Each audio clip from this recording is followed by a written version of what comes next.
welcome back to Let's Talk Weekly. I am Greg.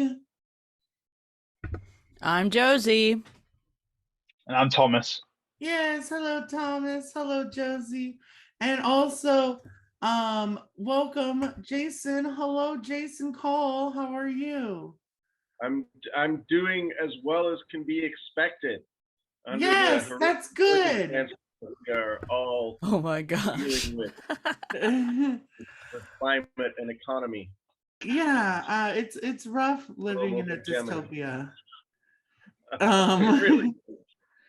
We really are heading right into it. Yeah. Well, before we talk about all that fun stuff, it was your birthday yesterday, Thomas. Hello, happy birthday. Thank you.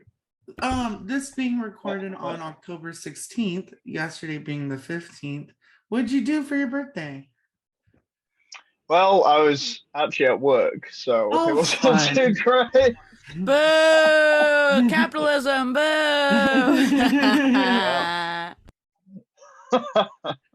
Going to work on your birthday. I always make sure I find a way off on my birthday. I am not going to work on my birthday unless I know that there's going to be cake. Then I'll go. But if they ain't gonna give me cake, I ain't going to work. All right. Well, happy birthday, Thomas. I'm so glad you are taking another lap around the earth. So let's go ahead into our conversation this week. This week we have Jason Cole. Hello. Jason, go ahead and introduce yourself to the audience. Who are you? Where are you from? And why are you so passionate? This is dangerous territory right now. Dun, I don't know about the framing of that. No, I'm a lifelong activist. I've been involved in. Well, I should start with I'm a former congressional candidate. I ran in 2020 and 2022 here in Washington's 2nd District. Came in 3rd both times. Barely missed getting on a general election ballot both times. But fighting the corporate duopoly and the $1 million that the corporate owners of the Democratic Party throw at the incumbent every year. I should say the fossil fuel and war machine backed incumbent every year. It was a tough climb. We knew it was a tough climb, but I think we did the best we could have. Still a lot of people voting for change, and we increased the progressive margins again in 2022. So I'm not unhappy with the outcome there. But I've been a lifelong activist, anti-war activist. I was actually down at the Seattle Federal Building yesterday, and it was actually on Saturday. I was speaking for Medicare for All, trying to get our U.S. Senators Patty Murray and Maria Cantwell to sign on to the Medicare for All bill. This is Senate Bill 4204 now, reintroduced by Bernie Sanders. Of course, they're not going to because they take bags of money from the for-profit health industry. Yeah. But I was back in Seattle at the Federal Building where I had attended my very first anti-war protest all the way back in the summer of 1990. So I've been an activist for 32, 33 years now. So what makes me so passionate? There's just we are, as we just kind of joked about, we are on the verge of like full-blown dystopia. We've got the climate emergency that is causing the real climate scientists to say that we're on the verge of global societal collapse. Here in the Pacific Northwest, I don't know if you've seen my tweets over the last couple of days, but here in the Pacific Northwest, we are inundated with wildfire smoke yet again. Not only that, it's October 16th, and it was 81 degrees today. 81 degrees on October 16th, and wow. the air quality is so bad here that my son's homecoming football game, which was this Friday, was almost canceled. They had to send us all a text message saying it's back on, it's on, our air quality is improving. But that just gives you an idea of how bad it is here. My eyes have been burning for days. And I just posted on Twitter a map, an aerial map that a friend shared with me of the wildfires that are burning in the region. So on Saturday, yesterday, I actually drove to Portland and back, and that air quality is like it's 200 miles of just you're driving through haze. That and it is smells so like crazy. campfire. So yeah, it's bad up here, but Uh-huh. anyway, that's about me and where I'm from, and things are all falling apart. Let's see if we can figure out how to negotiate it. Yeah. Well, It is. Jason, thank you so much for, introducing yourself. And as you gave us a great interlude into our conversation. This episode is titled The American Empire. Now, why are we calling it that? Well, it's definitely not a republic anymore. If you've seen this show and you still think America is a republic, have you not been listening? But Jason, so you mentioned that your the candidate that you were running against, the incumbent, Rick Larson, right? Rick Larson. Yeah. Now He spells it with a silent P though. He Go ahead. he is basically backed by warheads, and one of the main attributes of how the United States is an American empire is through imperialism. Could you, as a former candidate, and if you ever decide to run again, could you explain how America participates in modern day colonialism?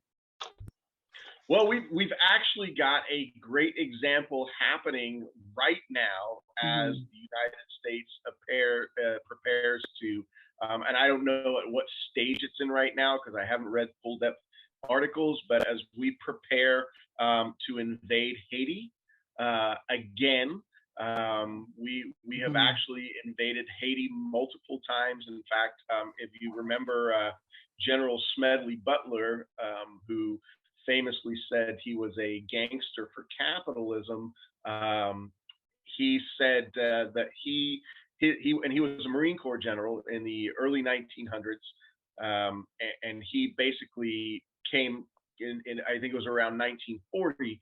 He wrote a speech that said he was a gangster for capitalism, that his job was to make places like Haiti and Cuba safe for the banking industry, safe for the global bankers. And so yeah, I mean, imperialism basically means going outside of your own country, dominating other territories, manipulating their governments, and extracting and exploiting their resources. Certainly, we have done this all over the Western Hemisphere for a couple hundred years, and we have this. It's one of the reasons why Venezuela figures so prominently in the sort of narrative against of the axis of evil type narrative. Venezuela and Cuba and Nicaragua, because these countries are the countries that actually have openly and vocally resisted United States domination. Bolivia is another one. Evo Morales in Bolivia, and now hopefully with the new elections in Peru and Colombia, hopefully we will see some more resistance to that. But this is all about the. So, we talk a lot about the narrative with Ukraine is about self-determination and territorial integrity. And it's such a farce for the United States to be championing those principles when we have essentially undermined those principles in so many places around the world, particularly in the Western Hemisphere, but also all over Africa and Asia. So Yeah, imperialism. That's essentially what we do. No other country in the world has the military budget that we have. No other country in the world has. I don't know what the count is. Mid 800s bases around the world. 700s, Yeah. 800s. I don't even know what the count is anymore. It's at least over 800. There's over 800. Bases. And I say I don't know because I saw something posted that was over 900. Like, no, I had not heard that before, but maybe they're building more. And you look at what our national budget is, and 50% of it goes to defense spending. Yeah, I mean, we're an empire, and I don't want to say unfortunately, because if you look at the way empires go, they essentially collapse upon themselves because they are trying to control so much around the world that they end up not taking care of their own people, and that has happened time and time again. It's happened in the Roman Empire. It's happened in the British Empire. It's happened all over the world, and Yeah. So we're talking about how America participates in imperialism through like actual military force and intervention, but another way and I wanted to get your thoughts on this, Josie, but another way of imperialism is also how religious missionaries, they go into other countries and convert people. Yeah. And Yep. I wanted to talk about on that aspect of imperialism as well. Josie, could you give me your thoughts on that and like how you view American imperialism in today's standards? Yeah. Yeah, I mean, I am a result of white people imperialism, right? I'm Mexican American, half Spanish, half native. That wasn't a love story, it was a raping and pillaging. And then as a result thereafter, America took our land, right? Sure, they gave us some money, but what's money when they just force your arm, right? But as far as Christianity goes, I mean, we've seen that all over North America, all over the world, but historically, we do have, especially the Catholic Church. I mean, how many schools that were full of Native students, were full of kids that were kidnapped from their people, and then all of a sudden they were just dead because the Catholic Church did not adequately take care of them, and people were forced to assimilate, or they were enslaved / murdered. So, a religion is not innocent. America loves its religion, and it kind of fuels the fire, so to speak. God's chosen countries, quote unquote, tend to think that they can do whatever they want in the name of their God, which we see.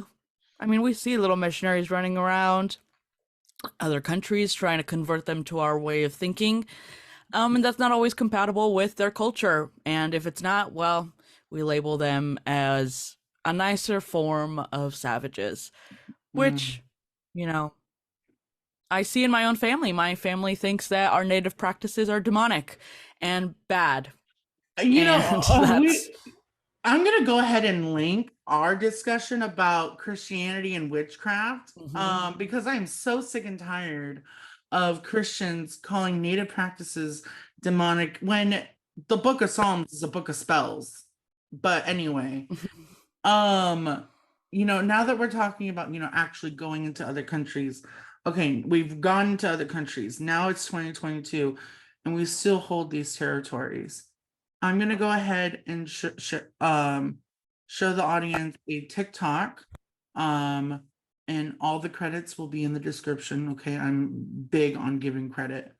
So let's go ahead and take a moment to watch that, and we will be right back with our thoughts.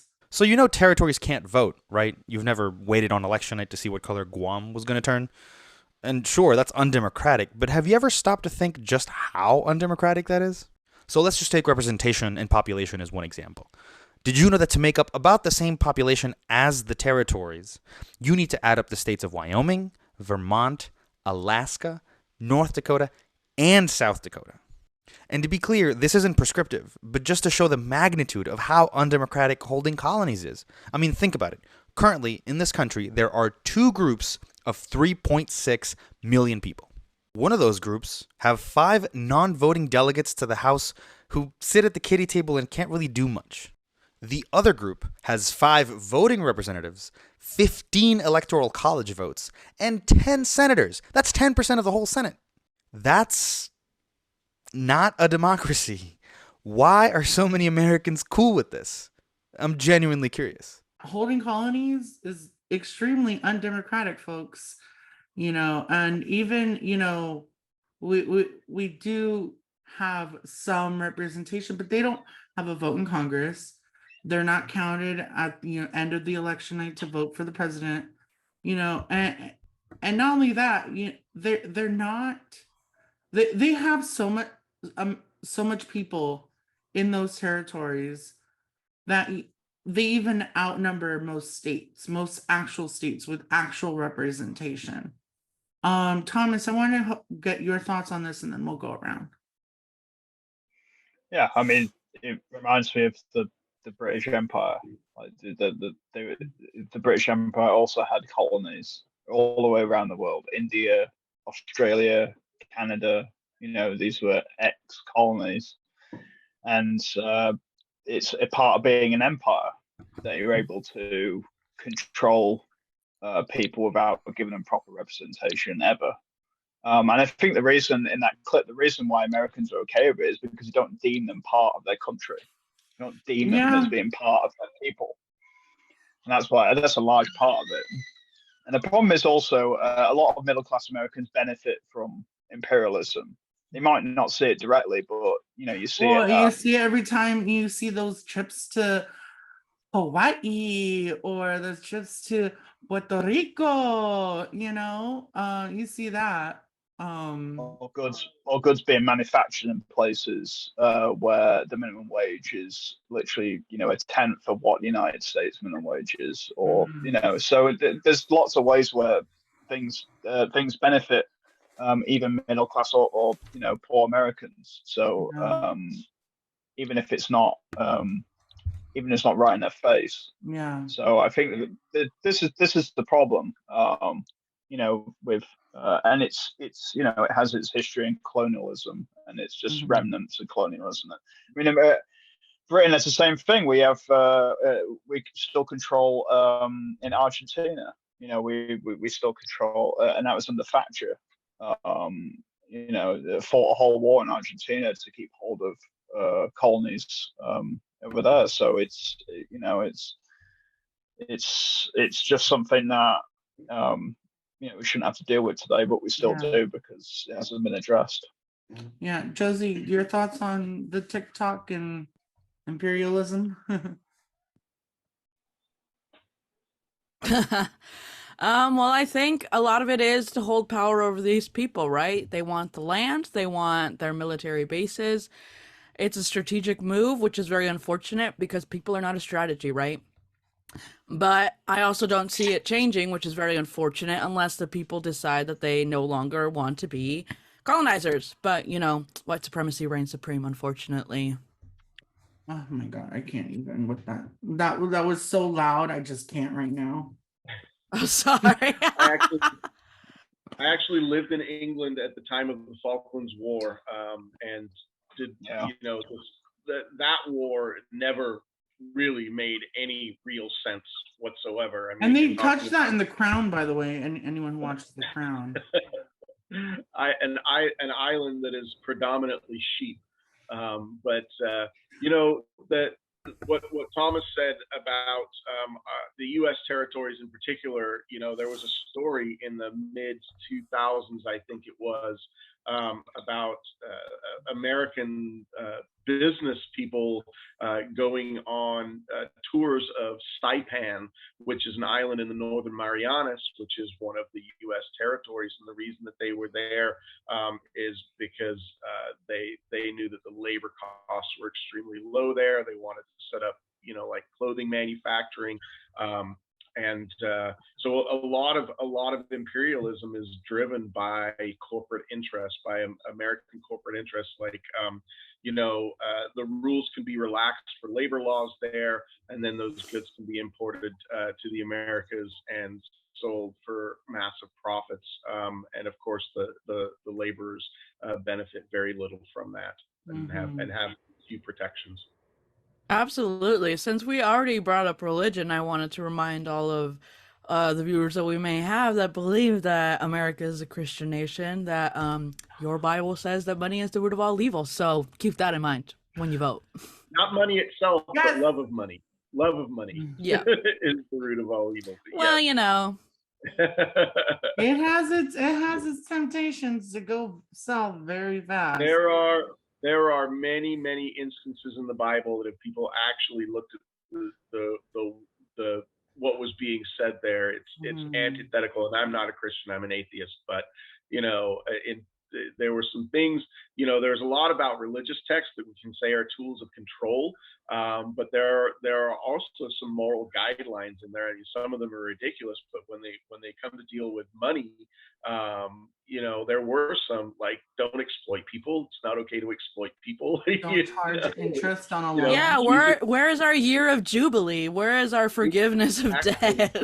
Yes! And literally threw the money changers out of the temple. He was like, get the fuck out of my house. So yeah, people tend to twist religious scripture for their own purposes. And that's, I think nowhere more prevalent than the United States. Yep. Yes. And just touch on what Jason said about corporate power being a driving influence on imperialism. That's exactly what the British Empire ran on the cotton industry. And so a lot of the driving factors of to continue with imperialism was it was cotton, it was the spice, the textile industry, the textile. It's so funny. These white people, went and did all this colonization for spices, and yet they're not going to use them to cook.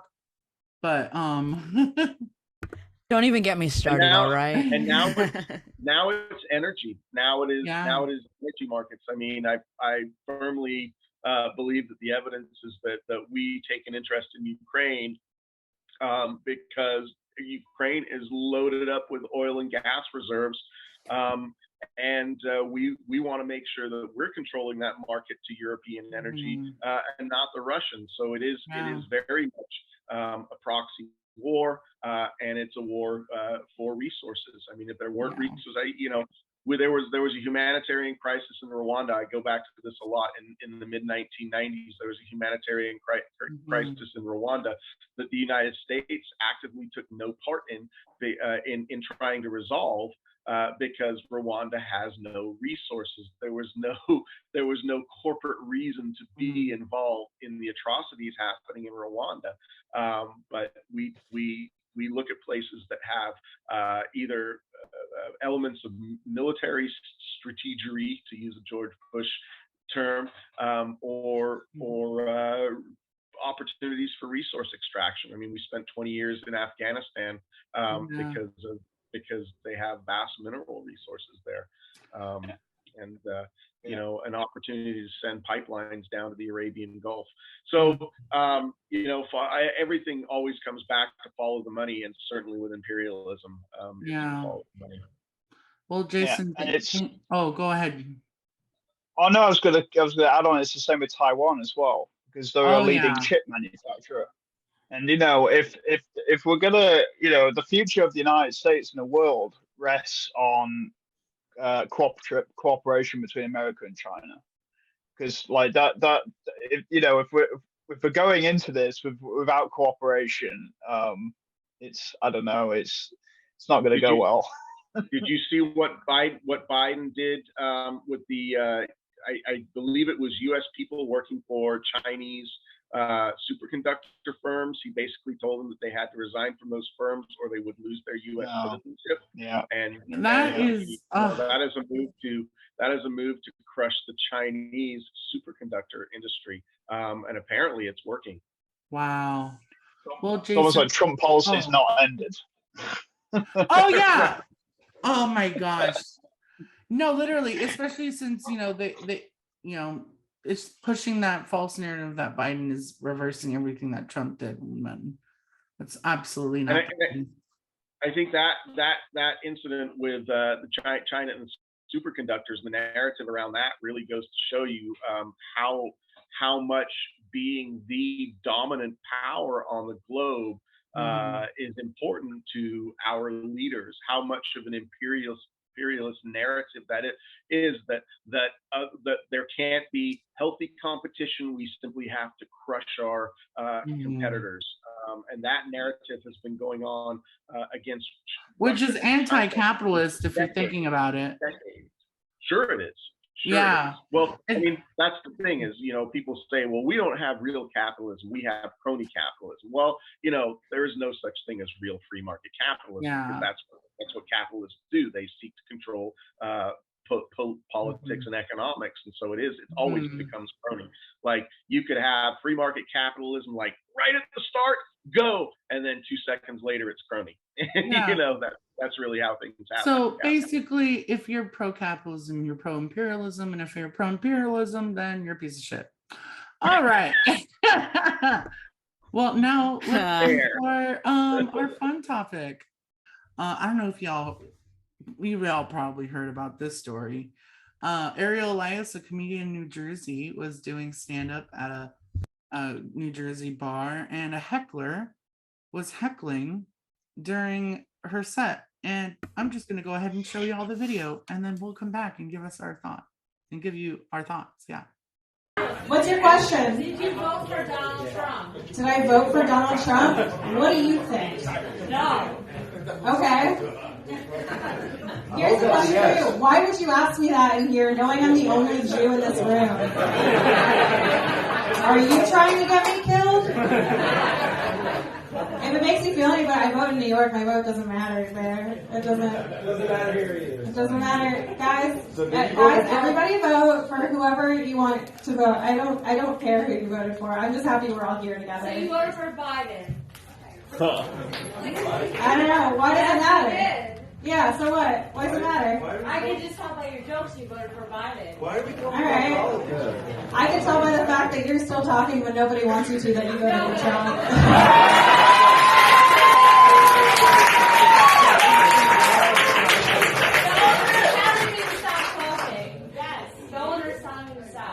Alright, make some noise if you want her to shut up. But I did ask if anybody had any questions. I didn't think it was going to be... That's on me. That was on me for thinking I could have a human interaction with somebody. That's my fault. No, look, I'm such an insecure person. Here, I'll tell you the rest of that bit, and then we'll move on. I'm so insecure. I went and got an ID. Come on, buddy. Can't do that. Are you fucking kidding me? Yo, I'm never coming out with this group of people ever again. Straight up. Wow. Oh my gosh. Josie, I saw your face, and give me what you think. I love conservative fragility. It fuels my fire.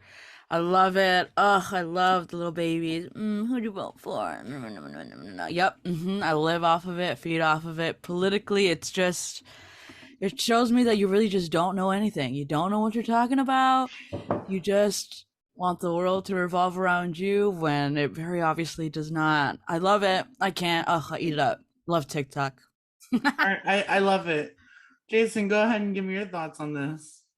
Well, she obviously absolutely owned it, picking up of the beer and downing it at the end. I know, in this age of COVID, gross. Well, you know what? Okay, so you can say, yeah, I mean, but absolute worth the risk. Oh, worth the risk. Or anything you say, but yeah, I mean, these right-wing reactionaries are so unintelligent in their analysis of anything at all, but it is that makes it so much easier for the charlatans like the Marjorie Taylor Greens and the Boberts and the Trumps to play on those sympathies and to gin up false narratives And this is the reason I said Trump was really dangerous. I mean, Trump is dangerous in many ways, but the real danger is that Trump fuels these people to be aggressive like that. I mean, that was a violent act. And that was a violent act that was fueled by the narrative spewed by these alt-right demagogues. So while it was hilarious and while she completely owned it, it was a window into how dangerous these people can be. Yeah, it could have gotten so much worse. She could have gotten shot. She could have gotten killed after the set, you know. A lot of bad stuff could have happened, and I'm so glad it didn't. Sure. And also, by the way, I was watching an interview on, I don't know if it was like GMA or whatever. Apparently she doesn't like beer, and she's like, I don't even like beer, and I just did it just to piss them off. And So I'm just Okay, well, I'm not on her side anymore. If you don't like beer, I don't like you. Oh, whoops! I guess Josie don't like me. But Thomas, go ahead and give us your thoughts. I think it's Josie made a comment about just fragility, and I love the term snowflake because they use that all the time, and it's just like, I don't know, like some of the, like, it's like, for example, it's like seeing the flags, like, you know, living here, and I see flags on cars and flags on houses, and like just some of the phrasing is just so like, are you just so like, I don't know, it seems like you're a bit fragile. Like, it seems like, you know, things are just getting to you a little bit too easily, and that's what it comes across. Like, just very toxic, very it's just weird. It is like, okay, don't get me wrong. I love, you know, there are some pretty cool people in politics. I love Bernie, but I'm not going to go throw a beer at someone for Bernie. Like, no. But anyway, They're in a cult. It's fine. yeah, they're in a cult, and that's what it really is. But Jason, thank you so much for coming on Let's Talk Weekly. Yeah, it's been a pleasure, and I hope we get to run into each other next week when I'm down in California. That would be fantastic. Heck yeah, and I will tell you all about it on the event, on our little adventures. So yeah, everyone, thank you again for watching. I'm Greg. I'm Josie. They do this all the time. And I'm Thomas. I love them. And we will see you next week. Mwah. Bye-bye. Toodles.